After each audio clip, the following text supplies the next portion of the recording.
सभी शिक्षक साथियों को मेरा नमस्कार। आज हम UDICE प्लस की एंट्री कैसे करेंगे 2020-21 की, इसके बारे में आज इस वीडियो के माध्यम से जानेंगे। तो बने रहिए वीडियो के अंत तक। चलिए स्टार्ट करते हैं। सबसे पहले आप अपना कोई सा भी ब्राउज़र ओपन कर लीजिए। गूगल क्रोम ब्राउज़र ओपन कर सकते हैं या फिर आप इंटरनेट एक्सप्लोरर भी ओपन कर सकते हैं। तो यहाँ पर आपको लिखना है UDICE प्लस लिखने पर आपको फर्स्ट में ही देखिए https:// करके udiceplus.gov.in यह लिंक मिलेगा आपको, उसको टच करना है आपको। उसके बाद यहाँ पर देखिए लॉगिन फॉर ऑल यूजर्स। तो यूज़र नेम में आपका जो है UDICE कोड होगा, आपका स्कूल का जो कोड है UDICE कोड, उसको डालना है। उसके पश्चात आपका जो पासवर्ड जो बनाए हैं आप, उस पासवर्ड को डाल दीजिएगा। क्योंकि मैंने अपना पासवर्ड सेव करके रखा है इसलिए डायरेक्ट मैं सेलेक्ट कर लिया हूँ।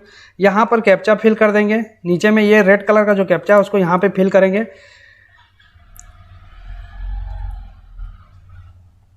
इस प्रकार से फिल करने के पश्चात लॉगिन करेंगे।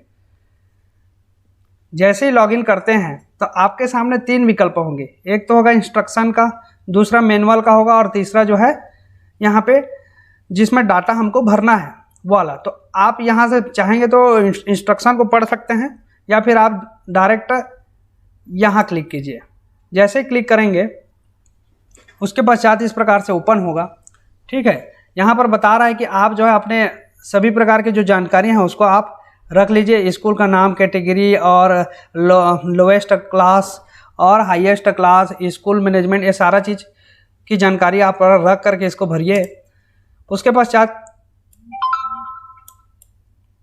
यहाँ पर देखिए, यहाँ पर है पहला में, ये सारे चीज़ इंग्लिश में लिखा है। अगर आपको इंग्लिश में नहीं भरना है, आपको हिंदी में देख करके भरना है, तो यहाँ साइड में देखिए इंग्लिश लैंग्वेज और हिंदी लैंग्वेज लिखा हुआ है। ये साइड में यहाँ पर हिंदी में सेलेक्ट कर लीजिए। हिंदी को सेलेक्ट करते ही आपके सामने पूरा जो पोर्टल है वो हिंदी में हो जाएगा। इस प्रकार से आपका हिंदी में हो गया। अब यहाँ पर देखिए पहला में जो है वो अद्यतन स्कूल की बुनियादी विवरण, ये जो डाटा है वो पहले से भराया होता है। ठीक है, इसमें और आपको भरने की आवश्यकता नहीं। और मान लिया जाए आपका जो डाटा है वो नहीं भरा है तो आप इसमें भर सकते हैं। ठीक है, आप इसको एडिट कर सकते हैं। जैसे यहाँ पर देखिए स्कूल के प्रमुख मोबाइल नंबर, उस प्रमुख का नाम, ईमेल आईडी, स्कूल का वेबसाइट अगर है तो पता भरना है, स्कूल का स्थापना वर्ष भरना है, स्कूल का प्रकार किस प्रकार का है। ठीक है, माध्यमिक अनुभागों के लिए संबद्धता बोर्ड मतलब स्टेट बोर्ड से संबंध है कि या सेंट्रल बोर्ड से, ये भरना है। आपका जो मान्यता कोड है उसको डाल देना है। फिर उसके बाद है उच्च माध्यमिक अनुभागों के लिए संबद्धता बोर्ड मतलब स्टेट बोर्ड है। ठीक है, तो कहाँ से आपका मतलब क्या बोलते हैं मान्यता मिला है उसकी जानकारी यहाँ पे रहेगा आपका। ये पहले से ही भरा रहेगा अगर आप पिछले वर्ष अगर भरे हैं तब। तो उसके बाद आप यहाँ से बैक कर लीजिए। बैक करने के पश्चात जैसे ही बैक करेंगे फिर उसके बाद दूसरी जानकारी है श्रेणी को आप ओपन कर लीजिए। श्रेणी में देखिए चूँकि मैंने ये सारा चीज़ कंप्लीट कर लिया है और इसीलिए मैं आपको एक एक करके समझाते जाऊंगा। आप एक एक करके देखते जाइए तो आपको पूरा क्लियर हो जाएगा सारा चीज़, डेटा कैसे भरना है। तो यहाँ पर देखिए स्कूल की श्रेणी लिखा हुआ है। यहाँ पे आपकी जो स्कूल की श्रेणी वो तो लिखा रहेगा। सब स्कूल में सबसे छोटी कक्षा, जैसे मेरा जो स्कूल है वो 9वीं से लेकर 12वीं तक है, इसलिए यहाँ पर सबसे छोटी कक्षा 9th और सबसे बड़ी कक्षा 12वीं की है। ठीक है, स्कूल का प्रकार और उसके बाद स्कूल का प्रबंधन ये मतलब डिपार्टमेंट ऑफ एजुकेशन, ये सारा चीज़ आपका भरा रहेगा। आपको यहाँ पर देखिए अनुभाग संख्या मतलब कक्षाएं, कितनी कक्षाएं हैं और अनुभाग उसमें कितने खंड हैं, मतलब आपका कितना सेक्शन है। ठीक है, तो 9वीं और 10वीं में तो एक एक खंड ही रहते हैं, एक एक सेक्शन ही रहते हैं। स्टूडेंट अगर ज़्यादा है तो आपका जो सेक्शन है वो बढ़ सकते हैं, ABC ऐसे का इस टाइप से। तो हमारे यहाँ तो एक एक सेक्शन है। उसके बाद 11वीं और 12वीं में देखिए 11वीं में 4 सेक्शन है, आर्ट्स, कॉमर्स और साइंस और मैथ्स का। इस प्रकार 12वीं में भी आर्ट्स, कॉमर्स, साइंस, मैथ्स है, इसलिए 4 सेक्शन यहाँ पर डाल दिया गया है। फिर उसके बाद है स्कूल का स्थापना वर्ष। स्कूल का स्थापना वर्ष यहाँ पर भर सकते हैं। अगर आपको जानकारी को अपडेट करना है तो यहाँ पर देखिए क्लिक हियर फॉर अपडेट, यहाँ पर क्लिक करेंगे तो आप इस जानकारी को अपडेट कर सकते हैं। क्लियर हो गया। फिर आगे बढ़ते हैं। स्कूल को मान्यता मिलने का वर्ष। स्कूल को मान्यता मिलने का वर्ष केवल सरकारी सहायता प्राप्त और निजी असहायता प्राप्त स्कूल। देखिए यहाँ पे मान्यता कब मिला, माध्यमिक के लिए 2010 में, उच्च माध्यमिक के लिए 2013। इसी प्रकार आपके भी स्कूल का मान्यता का वर्ष लिखा रहेगा, नहीं लिखा है तो आप डाल सकते हैं। उसके बाद देखिए यहाँ पर स्कूल को उन्नयन बनाने का वर्ष यदि लागू हो तब, उस स्थिति में आपको यहाँ पे भरना है।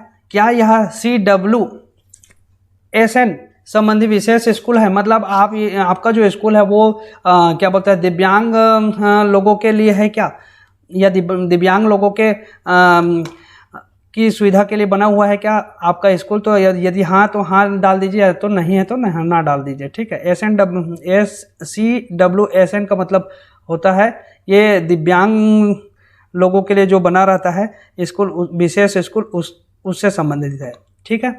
उसके बाद क्या यह पाली में चलने वाला स्कूल है, हाँ या नहीं। आपका अगर पाली में चलने मतलब शिफ्ट में चलने वाला स्कूल है तो आप हाँ डालेंगे, नहीं तो ना डालेंगे। क्या यह आवासीय स्कूल है, नहीं। और यहाँ पर देखिए स्कूल, आवासीय स्कूल का प्रकार, आवासीय स्कूल नहीं है तो ये सारे जानकारी को भरने की आवश्यकता नहीं है। फिर यहाँ पर जमा करें और आगे बढ़े में आप क्लिक कीजिएगा, उसके बाद आगे बढ़ जाएंगे। फिर उसके पश्चात देखिए यहाँ पर स्कूल में पढ़ाने का माध्यम, स्कूल में पढ़ाने का माध्यम में हिंदी, अगर और माध्यम है, अगर इंग्लिश है तो आप इंग्लिश सेलेक्ट कर सकते हैं, और कोई माध्यम है तो भी सेलेक्ट कर सकते हैं इस प्रकार से। तो हमारा जो विद्यालय वो हिंदी माध्यम का, इसलिए हमने हिंदी माध्यम सेलेक्ट किया है। फिर विषय के रूप में पढ़ाई गई भाषा, तो 3 भाषाएं जो है विषय के रूप में पढ़ाई जाती है, पहला हिंदी, इंग्लिश और संस्कृत, तीनों को हमने यहाँ पे एंट्री कर दिया है।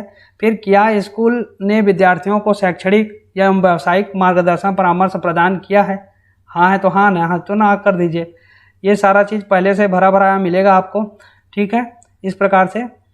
और उसके पश्चात देखिए क्या स्कूल तक सभी मौसम में पहुंचने योग्य सड़क है, हाँ है तो हाँ, नहीं है तो नहीं। ये बेसिक जानकारी है आपका। प्राइमरी स्कूल के लिए यहाँ पर एक सेक्शन ओपन होगा, ये जो है हायर सेकेंडरी के लिए, इसलिए वो सेक्शन जो है क्लोज दिखा रहा है, ठीक है। यहाँ पर सभी सेक्शन के लिए स्कूल की रूपरेखा, माध्यमिक शिक्षण दिवसों की संख्या में आप डाल सकते हैं, जितने दिन स्कूल लगा है उसके हिसाब से, ठीक है। और उसके बाद देखिए बच्चों के लिए औसत स्कूल समय कितने घंटे का आप बच्चों के लिए औसत स्कूल समय है वो डाल दीजिए। फिर अध्यापकों के लिए औसत कार्य समय वहाँ स्कूल में, तो उसको आप डाल सकते हैं, और उसको यहाँ से जमा करें और आगे बढ़ें, इसमें डाल दीजिए।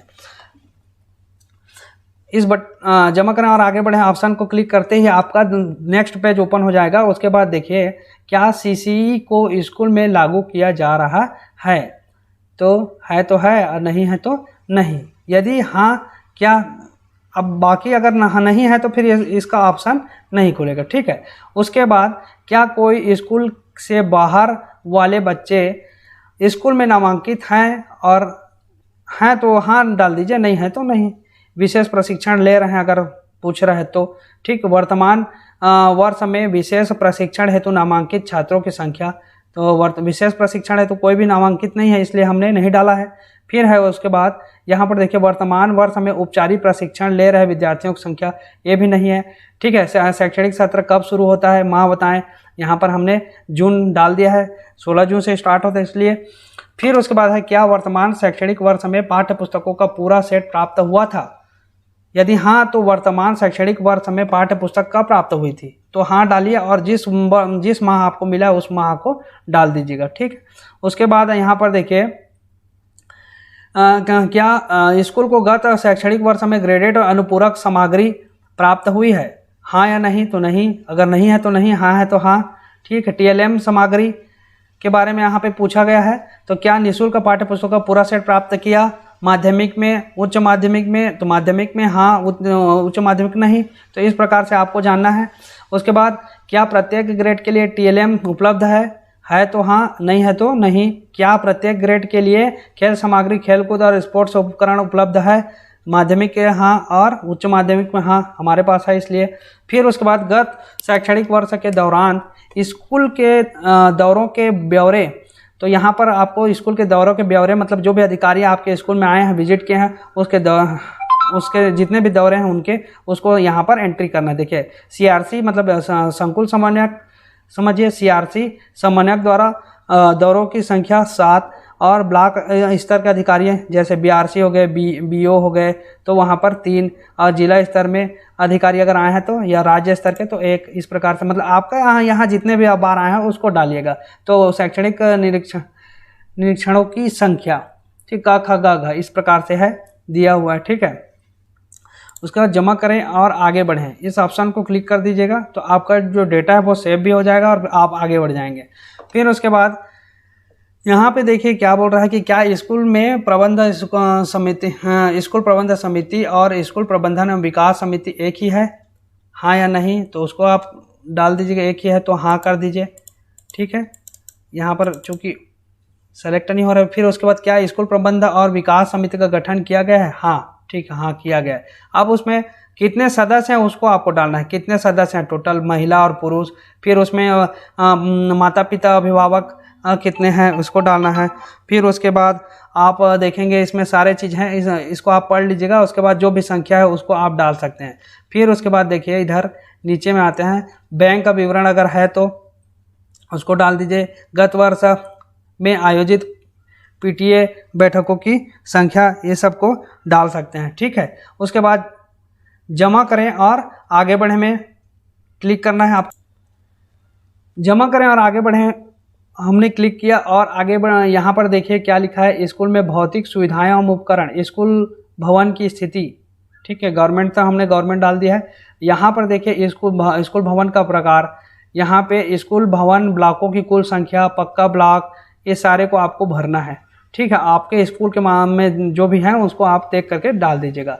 यहाँ पर लिखा है 4 दीवारी का प्रकार, अंडर कंस्ट्रक्शन, पक्का, कच्चा, ये सारा चीज़ है, तो आप जैसा है उसको डाल दीजिए, ठीक है। उसके बाद स्कूल में उपलब्ध पठन कक्षों, क्लासरूम के ब्यौरे, तो यहाँ पर देखिए जो भी उपलब्ध पठन कक्षों की संख्या, तो कितने संख्या हैं आपके स्कूल में, कुल कितने कमरे हैं जहाँ पे कक्षाएं लगती है उसको डाल दीजिए। निर्माणाधीन कितने हैं और जीर्ण शीर्ण वगैरह अवस्था में है तो उसको भी डाल सकते हैं आप। फिर उसके बाद हम आगे बढ़ते हैं। यहाँ पर देखिए अनुदेशात्मक प्रयोजनों, शिक्षण के लिए उपलब्ध कुल पठन कक्षों में से निम्न की स्थिति स्तर के ब्यौरे, तो यहाँ पर देखिए क्लासरूम के संबंध में है, क्लासरूम कितने हैं उसको जानना है हमको। तो माध्यमिक में आपके यहाँ जितने हैं क्लासरूम हैं उसको, उच्च माध्यमिक में मतलब हाई और हायर सेकेंडरी में, इस दोनों को आपको देखना है, ठीक है। उसके पश्चात यहाँ पर स्कूल में उपलब्ध पठन कक्षों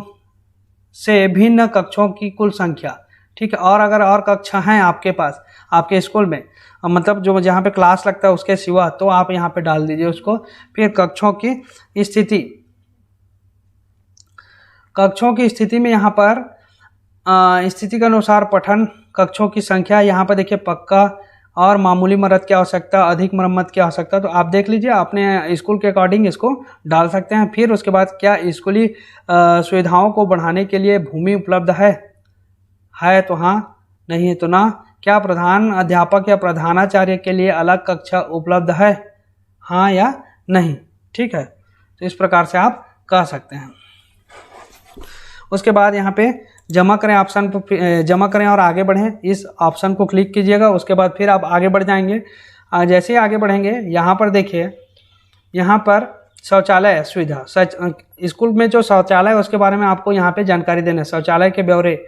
तो आप देख लीजिएगा यहाँ पे बालक बालिका के लिए कितने हैं, कितने कार्यशील है, मतलब कितने उपयोग के लायक हैं और कितने नहीं है उसको डालना है आपको, ठीक है। बालिका का भी इसी प्रकार से दिया हुआ है। यहाँ पर देखिए इन सब को पढ़ लीजिएगा। मूत्रालयों के बारे में भी लिखा हुआ है, तो यहाँ पर भी उसको आपको देख करके भर लेना है, फिर ठीक है।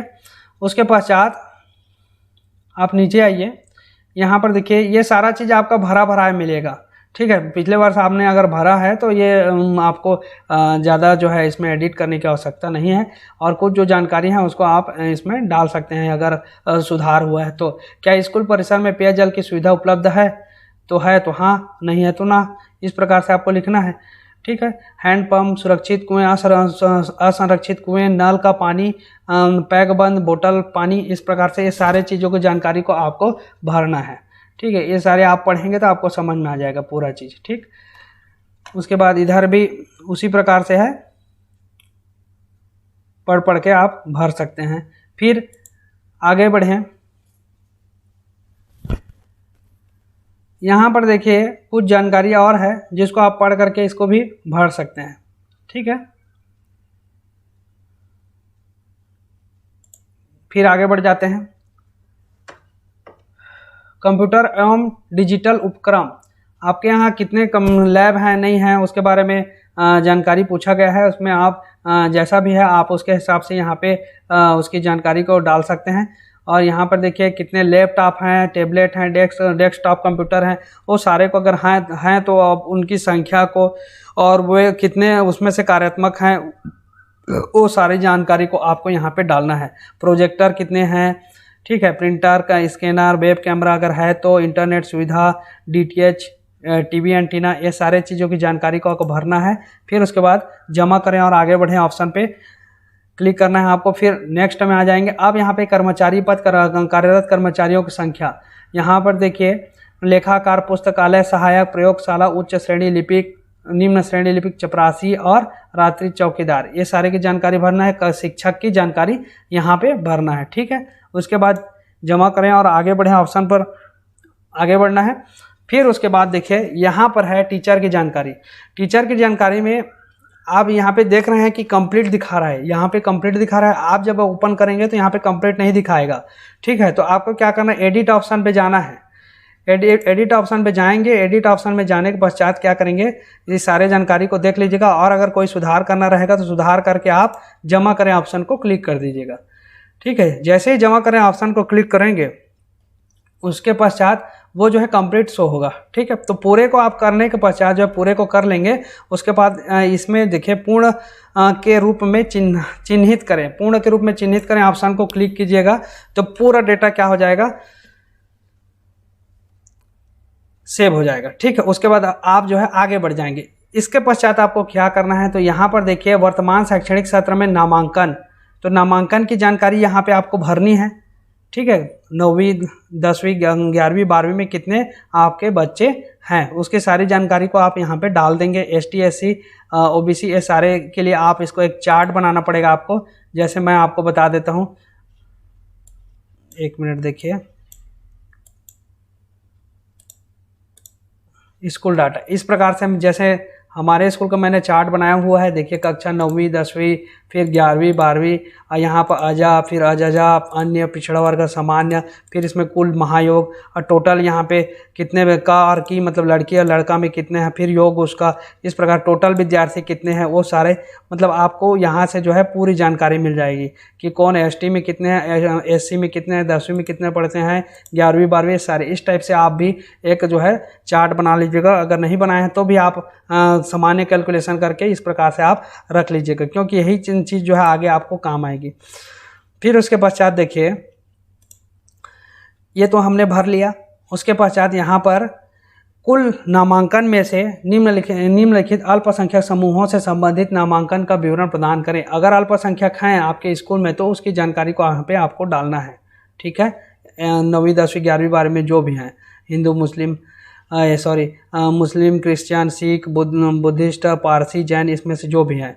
ठीक है, उसके बाद साथ जमा करें ऑप्शन को, प्रत्येक को एक एक बार क्लिक कर दीजिएगा ताकि आपका डेटा जो है सुरक्षित होता जाए। ठीक है, उसके बाद यहाँ पर कुल नामांकन में से आधार नंबर वाले और BPL के श्रेणी में अनुसार छात्रों की संख्या प्रदान करें। यहाँ पे छात्रों की आपको संख्या डाल देनी है। तो लगभग सभी के पास आधार होते हैं और BPL है कि नहीं उसको थोड़ा सा आपको जानना पड़ेगा, क्योंकि गांव के जो क्षेत्र हैं अधिकतर जो हैं वो सभी जो है BPL होते हैं, BPL श्रेणी के, इसलिए जो है हमारे यहाँ तो पूरे BPL, इसलिए हमने पूरा डाल दिया है और आपके यहाँ देख लीजिएगा आप। ठीक है, उसके बाद आगे बढ़ते हैं। यहाँ पर देखिए आगे बढ़ने पर यहाँ पर क्या लिखा है, कुल नामांकन यहाँ पे पूरा शो हो रहा है। ठीक है, नामांकन टोटल शो हो रहा है। अब वर्तमान शैक्षणिक सत्र में कक्षा के तहत जो है नामांकन आयु और पूर्ण वर्ष में, अब देखिए यहाँ पर नामांकन कितना हुआ है उसी की जानकारी हमको यहाँ पे देना है आयु के हिसाब से। तो इसमें क्या दिया, आयु दिया है और यहाँ पे 9वीं 10वीं 11वीं 12वीं। तो आयु में आपको देखना है कि 14 साल के बच्चे ST SC में कितने हैं और 15 साल के बच्चे ST/SC में, 16 साल के बच्चे ST/SC में कितने हैं, 17-18 साल के, इस प्रकार। तो आपको इसका चार्ट बनाना पड़ेगा। चार्ट कैसे बनाएंगे, तो आप जो है या तो आप पहले से बना करके रखे होंगे तब बनेगा ये। जैसे यहाँ पर देखिए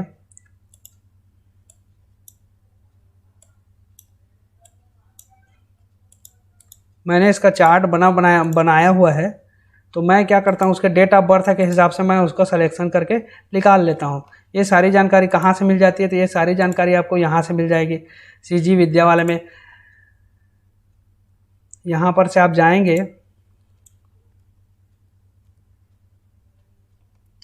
तो यहाँ पर देखिए पूरी जानकारी आपको यहाँ से मिल जाएगी विद्यार्थियों का पंजीयन से। यहाँ पर आपका जो जानकारी है वो जैसे कक्षा 9वीं 10वीं के जो है उसमें सारा जानकारी आपको मिल जाएगा, ठीक है। पंजीयन रिपोर्ट में जैसे ही क्लिक करेंगे यहाँ पर देखिए इस टाइप से निकल रहा है, ठीक है। या फिर इसको सेलेक्ट कर यहाँ पर देखिए ये डेट ऑफ बर्थ यहाँ पे आ गया। तो इससे जो है आप काउंट कर लीजिए कि 2005 वाले कितने हैं, फिर उसके बाद आप निकाल सकते हैं उस टाइप से, ठीक है।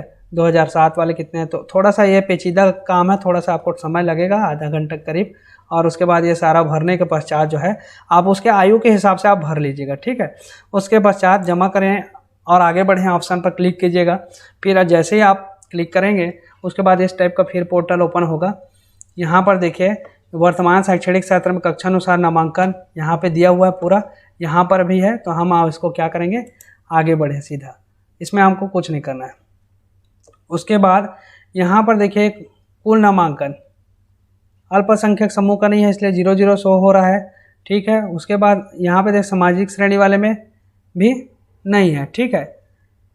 रिपीटर्स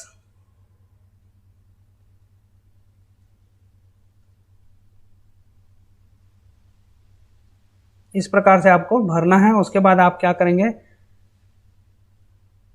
पूर्ण रूप से चिन्हांकित करें, ऑप्शन पर क्लिक कीजिएगा और आगे बढ़ जाइएगा। उसके पश्चात देखिए क्या है इसमें कुल नामांकन जो दिया हुआ है और यहाँ पे कुछ जानकारी है विशेष ज़रूरत वाले बच्चों के लिए। तो ये जो है CWSN वालों के लिए है। तो आपके यहाँ है तो आप डालिए और नहीं है तो नहीं डालना है आपको। और जमा करें और आगे बढ़े ऑप्शन पे क्लिक करना है। उसके पश्चात देखिए कला विज्ञान वाणिज्य व्यवसाय अध्ययन व्यावसायिक मतलब आपके यहाँ क्या क्या संकाय उपलब्ध है उसको उसकी जानकारी को आपको डालना है। उसके बाद जमा करें और आगे बढ़ें ऑप्शन पर क्लिक करना है। फिर उसके पश्चात देखिए यहाँ पर कुल बालक, यहाँ पे कुल नामांकन यहाँ पे शो हो रहा है 11वीं और 12वीं का, ठीक है। उसके हिसाब से हमको क्या करना है, यहाँ पे विषय जैसे कला विषय है, थोड़ा छोटा कर देता हूँ। हाँ यहाँ पर देखिए जैसे कला है तो कला में बालक बालिका, ठीक है, 11वीं और 12वीं का बालक बालिका नामांकन ST/SC OBC इस प्रकार से आपको इसमें भरना पड़ेगा। ST/SC पूरी संख्या को भरना है। फिर विज्ञान संख्या मतलब विज्ञान में आपका मैथ्स भी आएगा और साइंस भी आएगा। दोनों के जो बच्चे हैं ST/SC OBC वाले वो सारे को भरना है, मतलब बालक बालिका और ST/SC OBC यहाँ पर लिखा है उसके हिसाब से आपको भरना है। फिर यहाँ पे वाणिज्य वाले कॉलम में भी याद रखिएगा क्या होता है, कई बार आप जब सेव करेंगे ना तो डेटा लेता नहीं है। क्यों नहीं लेगा, क्योंकि यहाँ पर जैसे बालक 21 लिखे हैं 11वीं में और बालिका 29, तो इन सब का योग भी उतना ही आना चाहिए, समझ रहे हैं ना। 11वीं में सब का योग जो है बालक का योग 21 और बालिका का योग 29, मतलब जितना यहाँ पर है उतना ही आना चाहिए, ठीक है। उसके बाद उसी प्रकार यहाँ पे भी जो दिया हुआ है जानकारी 12वीं में उसको भी उसी प्रकार से पुनरावर्तक मतलब कोई अगर रिपीटर है आपके यहाँ श्रेणी सुधार कर रहा है तो उसकी जानकारी को आप भर दीजिएगा। फिर उसके पश्चात देखिए यहाँ पर कुछ जानकारियाँ और है तो आपको आगे बढ़ लेना है। यहाँ पर कुछ जानकारी नहीं है। उसके पश्चात और देखिए यहाँ पे भी आपको CWSN वाला है तो इसको भी आप जमा करें और आगे बढ़ें को क्लिक कर आगे बढ़ सकते हैं।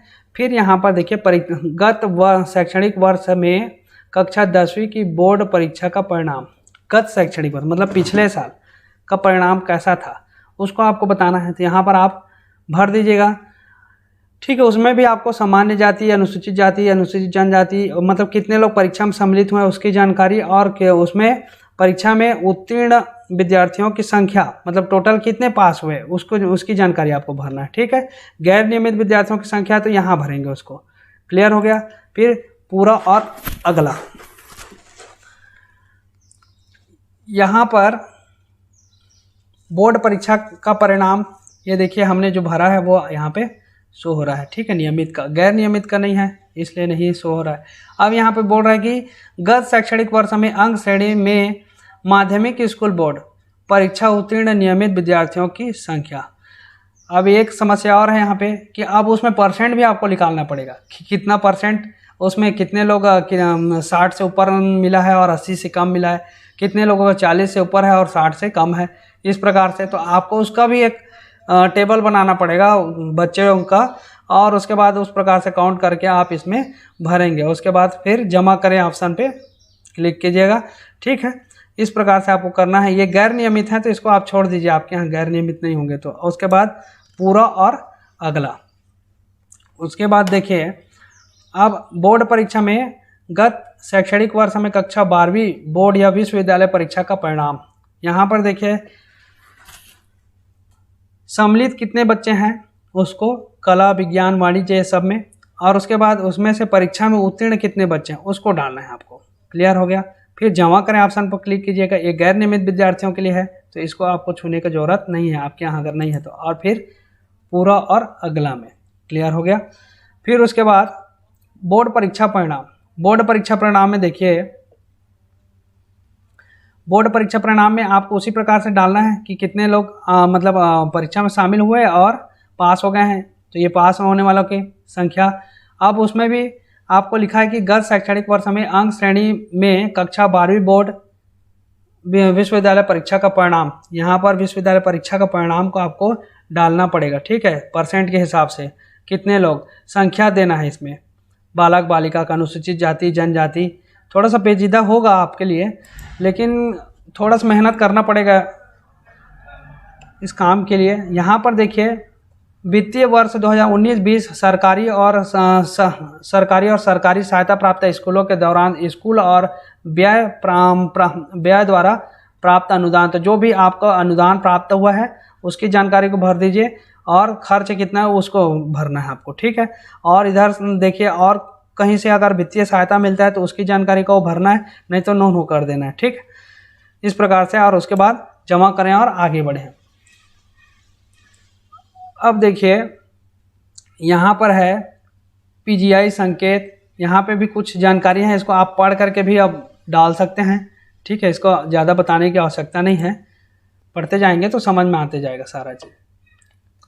फिर उसके बाद हमारा ये पूरा जानकारी क्या हो गया, कंप्लीट हो गया, शुरू से लास्ट तक कंप्लीट होने के पश्चात सत्यापन और तुलना। यहाँ पर जाएंगे, भरे गए डेटा का सत्यापन, यहाँ पर वैलिडेट, इसको क्लिक करेंगे। ठीक है, ये हो गया हमारा वैलिडेट। फिर उसके बाद बैक जाइए, बैक जाने पर सत्यापन तो हमारा हो गया है डेटा का, एक बार और क्लिक करके देख लेते हैं, है ना। यहाँ पर देखिए, यहाँ पर से वैलिडेट करना है आपको।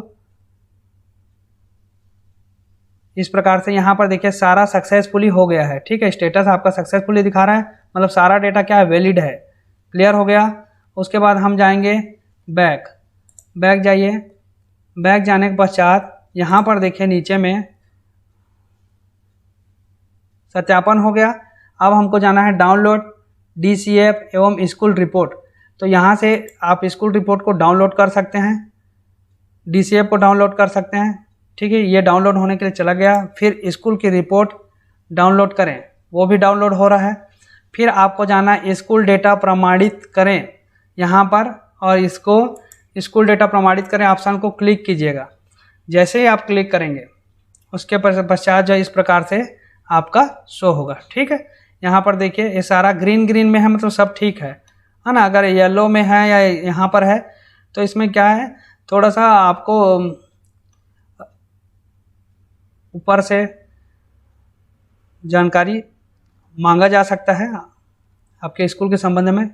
ठीक है, तो इस प्रकार से आपको देखना है। यहाँ पर देखिए सारे जानकारी आ गया है।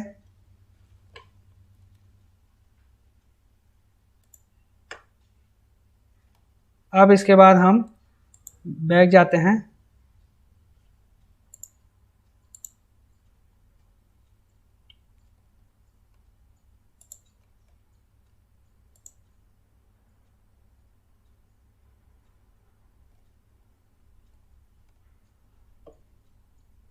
यहाँ पर लिखा हुआ है देखिए, certification is not yet active, come back after some days to certify data. मतलब हम कुछ दिन बाद जो है इसको हम सर्टिफाई कर सकते हैं। और अगर कोई इशू आता है तो यहाँ पर एक ईमेल आईडी भी दिया हुआ है, वहाँ पे ईमेल आईडी के माध्यम से संवाद कर सकते हैं। ठीक है, कांटेक्ट कर सकते हैं। तो अभी जो है सर्टिफाई का ऑप्शन नहीं आ रहा है, जैसे ही आएगा तो मैं आपको बता दूंगा।